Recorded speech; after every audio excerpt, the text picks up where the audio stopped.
Hello everyone, welcome to crispy info. आज के इस वीडियो में हम बात करेंगे एक आर्टिकल जो कि water warfare and the future of bilateral diplomacy के टाइटल से है। इस वीडियो में हम बात करेंगे कि क्या वाटर को हम एक जियोपॉलिटिकल टूल के रूप में यूज़ कर सकते हैं।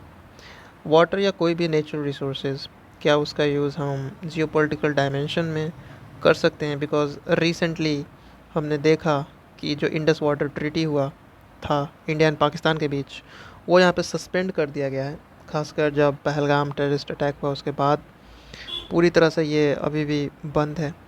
और ये एक डिबेट जो है वो फिर से रीइग्नाइट करता है कि क्या कोई भी नेचुरल रिसोर्स, खासकर वाटर, एक जियोपॉलिटिकल टूल या लेवरेज के रूप में हम यूज़ कर सकते हैं कि नहीं। सो ये वीडियो बहुत ख़ास होने वाला है क्योंकि इस वीडियो में हम इंडस वाटर ट्रीटी के बारे में देखेंगे। हम देखेंगे कि कैसे इंडिया एंड पाकिस्तान के बीच इतने सारे वॉर्स हुए हैं बट स्टिल जो IWT इंडस वाटर ट्रीटी है वो रेजिलिएंट बना रहा, उसमें कोई चेंजेस नहीं हुए, कोई प्रॉब्लम नहीं हुआ। और इंडिया का बहुत सारे लीगल एंड डिप्लोमेटिक डायमेंशंस के बारे में देखेंगे। जो इंडस वाटर ट्रीटी का सस्पेंशन है उससे किस तरह के रिस्क्स जो है वो इंडिया को उठाने पड़ सकते हैं, वे फॉरवर्ड और कंक्लूजन के साथ ख़त्म करेंगे। तो ये जो इंडस वाटर ट्रीटी है, इससे कुछ कंसर्न्स भी आते हैं। इसके जो लीगैलिटी है, कितना हद तक लीगल है कि पानी हमने बंद कर दिया, ये सस्टेनेबल है या नहीं है। और ये जो इंडिया का जो इंटरनेशनल क्रेडिबिलिटी है उस पे यहाँ पे कैसे फ़र्क पड़ेगा।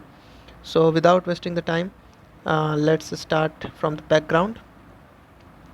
तो सबसे पहले तो इंडस वाटर ट्रीटी, जो कि एक ऐसा ट्रीटी जिसमें पाकिस्तान को कुछ नदियों का पानी मिला और कुछ इंडिया को।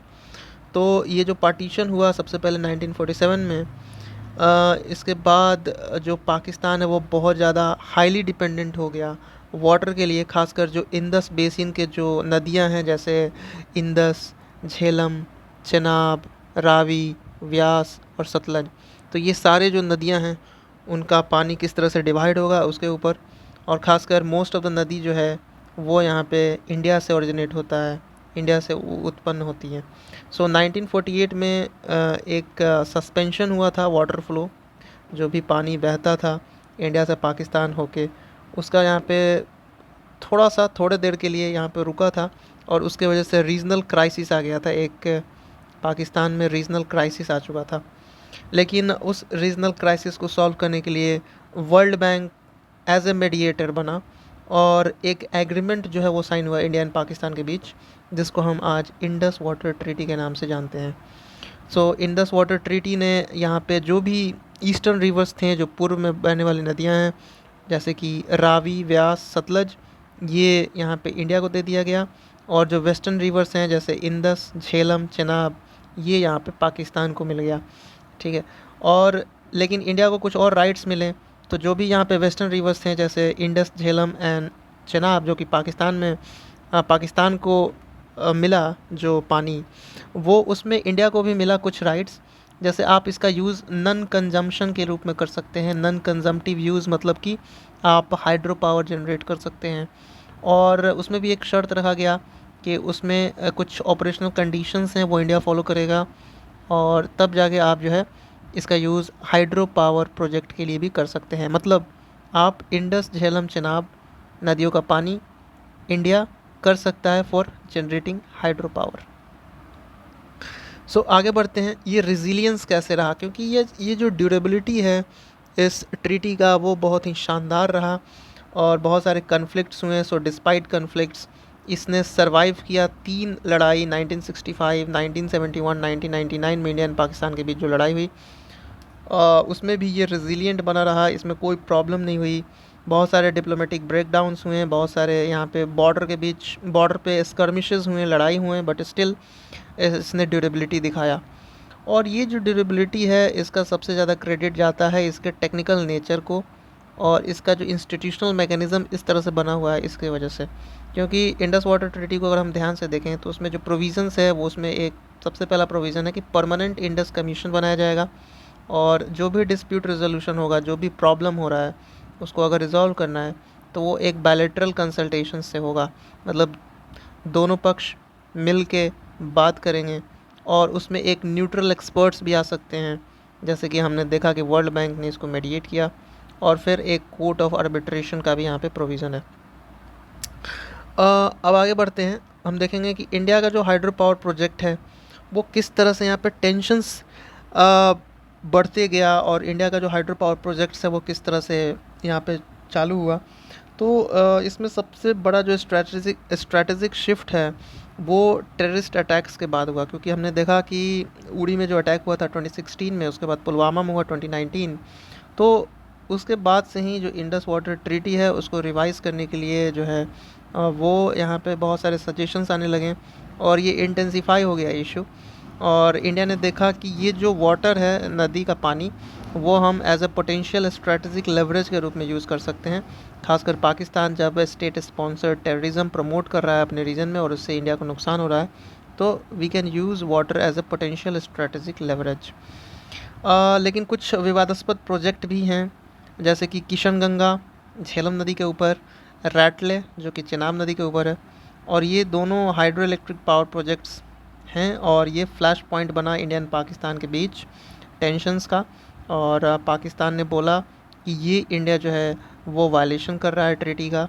इंडिया ने बोला कि हम कंप्लायंस को फॉलो कर रहे हैं बिकॉज हमें मिल चुका है ये राइट कि हम सर्टेन कंडीशंस के साथ जो हाइड्रो पावर प्रोजेक्ट है उसका यूज़ कर सकते हैं on the reverse like Indus, Jhelum या फिर चेनाब। तो ये दोनों पक्षों का अपना अपना एक पॉइंट है। देन कुछ लीगल प्रोसीडिंग्स भी हम देखेंगे। तो लीगल प्रोसीडिंग्स में ये है कि किशन गंगा के ऊपर जो कोर्ट ऑफ आर्बिट्रेशन है उसने अलाउ किया कि इंडिया जो है वो अपना यूज़ कर सकता है इकोलॉजिकल सेफ गार्ड को फॉलो करते हुए। मतलब इंडिया जो है वो hydro electric power project use कर सकता है, लेकिन उसमें जो कुछ इकोलॉजिकल एस्पेक्ट्स हैं कि पर्यावरण को नुकसान ना पहुँचे, उसको इंडिया जो है वो यूज़ कर सकता है। रैटले जो प्रोजेक्ट है, ठीक है, जो कि चेनाब नदी के ऊपर है, सो उसके ऊपर जो है इंडिया ने चूज़ किया एक न्यूट्रल एक्सपर्ट। पाकिस्तान ने बोला कि नहीं, हम कोर्ट ऑफ आर्बिट्रेशन के साथ जाएंगे, लेकिन फिर वर्ल्ड बैंक को ये टास्क मिल गया कि क्या किया जाए, और ये जो डिस्प्यूट है वो कुछ समय तक तो रोका गया, लेकिन बाद में वर्ल्ड बैंक ने बोला कि ठीक है, इंडिया का जो पॉइंट है कि वो न्यूट्रल एक्सपर्ट के साथ जाएगा उसी को यहाँ पे माना जाए। तो इस तरह से चीज़ें हुई। एंड देन कुछ लीगल एंड डिप्लोमेटिक डायमेंशंस हैं इसके, कि जो थर्ड पार्टी मेडिएशन है और शिमला एग्रीमेंट, कई बार ये बोला जाता है कि शिमला एग्रीमेंट, इंडिया बोलता है कि शिमला एग्रीमेंट 1972 को हम फॉलो करेंगे बायलैटरलिज्म के लिए, क्योंकि उसमें कोई थर्ड पार्टी का इंटरवेंशन नहीं होना चाहिए। शिमला एग्रीमेंट में यही प्रोविज़न है कि कोई थर्ड पार्टी का यहाँ पे इंटरवेंशन नहीं होना चाहिए। लेकिन जो इंडस वाटर ट्रीटी है ये शिमला एग्रीमेंट से पहले साइन किया गया था, क्योंकि ये 1960 में हुआ था, शिमला एग्रीमेंट 1972 में हुआ था। तो इसीलिए ये जो इंडस वाटर ट्रीटी है ये थर्ड पार्टी एडजुडिकेशन को यहाँ पे अलाउ करता है। ऑलराइट, कुछ हम इंटरनेशनल प्रेसिडेंट्स देखा जाए वर्ल्ड लेवल पे क्या यहाँ पे स्थिति है, तो दानुवे रिवर डिस्प्यूट भी यहाँ पे काफ़ी प्रोमिनेंट है, जिसमें हंगरी, चेकोस्लोवाकिया, हंगरी, स्लोवाकिया के बीच जो नदियों का पानी है उसके ऊपर ये इशू है, और इसको रिजॉल्व किया गया इंटरनेशनल कोर्ट ऑफ जस्टिस के रूलिंग के साथ और कोऑपरेशन को यहाँ पे फॉलो करते हुए। उसी तरह से मेकोंग रिवर कमीशन है साउथ ईस्ट एशिया में, तो इसने भी यहाँ पे हेल्प किया जो हाइड्रो पावर रिलेटेड टेंशन्स हैं उसको यहाँ पे सॉल्व करने में। लेकिन अब हम देखेंगे कि क्या रिस्क्स हो सकते हैं अगर हमने यहाँ पे यूनिलैटरली विड्रॉल किया है। पाकिस्तान अभी भी रिक्वेस्ट कर रहा है कि हमें पानी चाहिए, आप ऐसे यूनिलैटरल अपने एक मत से विड्रॉल नहीं कर सकते हैं, राइट। और इंडिया ने because of this Pahalgam terrorist attack withdraw किया है। तो यहाँ पे हमें इंटरनेशनल रिपरकशंस भी देखने को मिल सकता है, क्योंकि हमने यूनिलैटरली एग्ज़िट किया है इस ट्रीटी से, और इससे सबसे पहला इम्पैक्ट पड़ेगा कि जो इंडिया का इमेज है एज अ रिस्पॉन्सिबल पावर वो यहाँ पे कम हो सकता है। दूसरा यहाँ पे है कि जो वर्ल्ड बैंक का इंटरवेंशन है वो यहाँ पे ट्रिगर कर सकता है, क्योंकि ऑलरेडी इंडस वाटर ट्रीटी में ये प्रोविज़न है, क्योंकि ये वर्ल्ड बैंक के मेडिएट करने से ही हुआ है और इंडिया एंड पाकिस्तान दोनों राजी हुए थे कि वर्ल्ड बैंक आ सकता है, इसके ऊपर कानून बना सकता है। तो अब जब इंडिया यूनिलैटरली विड्रॉ किया है तो वर्ल्ड बैंक का यहाँ पे इंटरवेंशन हो सकता है। उसके साथ साथ बहुत सारे जो नेबरिंग कंट्री हैं जैसे नेपाल और बांग्लादेश, इसको भी यहाँ पे अलार्मिंग साइन है उनके लिए भी। सो वो भी यहाँ पे शक के नज़रों से देखेंगे इंडिया को। कुछ लीगल कॉन्स्ट्रेंट्स भी हैं। लीगल में सबसे पहले जो इंडस वाटर ट्रीटी है, ये एक बाइंडिंग ट्रीटी है, तो इसमें कोई विड्रॉल का क्लॉज नहीं है। इंडिया ने यहाँ पे विड्रॉल तो किया है यूनिलेटरली, लेकिन ये एक टेंशन हो सकता है कि ये एक बाइंडिंग ट्रीटी है, सो यहाँ पे प्रॉब्लम हो सकता है। हालांकि जो वियना कन्वेंशन के बारे में देखा जाए तो उसने बता रखा है कि आप विड्रॉल कर सकते हैं, इसने परमिट कर रखा है विड्रॉल को, लेकिन कुछ एक्सेप्शनल कंडीशंस को यहाँ पे देखते हुए ही। सो देखने वाली बात होगी कि इंडिया जो है किस तरह से जाता है, क्योंकि इंडस वाटर ट्रीटी में प्रोविज़न है कि ये बाइंडिंग ट्रीटी है, आप विड्रॉ नहीं कर सकते हैं। वियना कन्वेंशन में है कि कुछ एक्सेप्शनल कंडीशंस को देखते हुए आप विड्रॉल कर सकते हैं, but you have to provide the fact, you have to provide the reason for doing so.